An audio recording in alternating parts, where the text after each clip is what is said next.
期間，中學文憑試第一科核心科中文科開考，有近49000人報考。有考生話，卷一閱讀卷嘅文言文比較容易理解，而卷二寫作題就以抒情文比較好咁發揮。由陳佩彤報導。有近49000人報考嘅文憑試中文科，分閱讀同埋寫作兩份卷。有考生覺得卷一閱報嘅3篇課外篇章入邊，有關安史之亂嘅文言文較容易理解。我本身係一個文言文比較差嘅，但我至少睇得明今次呢個文言文，所以我覺得係還好嘅。除咗最尾嗰題大題之外，我都覺得冇乜嘢話太刁鑽啦。有考生就覺得剩低2篇內地女作家蔣方舟同埋台灣女作家柯宇芬嘅白話文，相對考得比較深入。小說對於人生嘅嗰個價值同埋嗰個漢字對於人生有咩相似之處，都係講翻對於人生嘅理解同埋對於人生意義嘅尋找咯。同平時嗰啲問題冇乜大分別咯，即係如果係跟翻尋找人生意義，即係呢啲好感情嗰啲嘢嘅話，都係照翻嗰啲題目去寫咯，架構都一樣，冇乜太大變化。每一篇佢後邊嗰啲長題目會比較難少少，平時做議論文做得少咯，都係做抒情文比較多。卷二寫作卷入邊，考生要喺閱報題目入邊3選1，最少寫650字。有考生選擇寫抒情文，認為較容易發揮。回憶呢就係一個寶藏嚟嘅，咁好多嘅回憶用好多嘅金錢都買唔到㗎啦，所以我就選擇會寫回憶去作為呢一題嘅最有信心係卷二嘅實用文咯，因為實用文佢可以背嗰個框架，所以亦都係比較容易去寫咁樣咯，所以亦都唔會咁難失分咁樣咯。我自己係寫關於胎記嘅，關於一啲缺陷嘅部分啦。咁但係即係去擁抱自己嘅不完美，或者係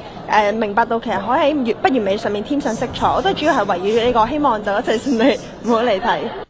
的士小巴總商會為考生提供義載服務，有超過400人報名，經配對之後派出大約150架的士接載考生。的士商會話，除咗義載考生到考場之外，未來會考慮為長者或者有需要人士提供義載服務，改善的士業嘅公眾形象。Now TV 記者陳佩彤報道。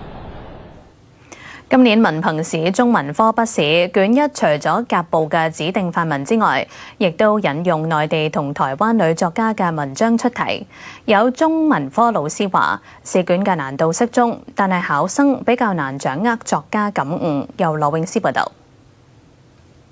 中文卷一閱讀卷佔全科40%。閱報有1篇關於安史之亂嘅文言文，以及2篇白話文，包括內地作家蔣方舟嘅《我們都曾以為自己會是小說的主人公》，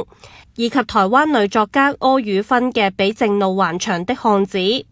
考生除咗要答文章點樣劃分同埋有咩特點之外，亦都要展述文章點樣說明領悟等等。有中文科老師話，2篇白話文中有抒情文，提及作者對人生嘅感悟。卷入面大部分題型亦都曾經出過，認為整體試卷難度適中，文言文亦都唔算深。佢都會有一啲抒情嘅部分咧，感悟嘅部分，咁同埋都會有一啲文化嘅題目會考問到嘅，咁所以嗰啲位置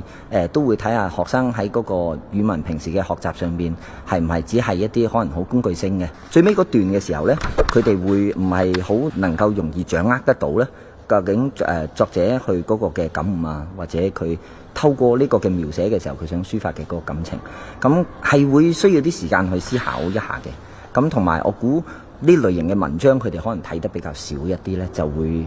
難啲去掌握咯。至於卷二寫作卷實用文部分，要求考生寫1篇演講詞，而閱報就要求考生喺3題命名題當中揀1題作文，包括藏在泥土中的寶物，以及係為不完美添色彩等等。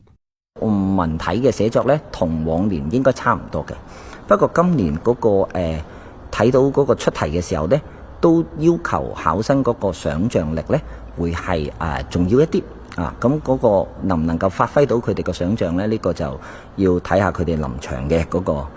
發揮啦。因為正如第一題咁樣，泥土中的寶物，其實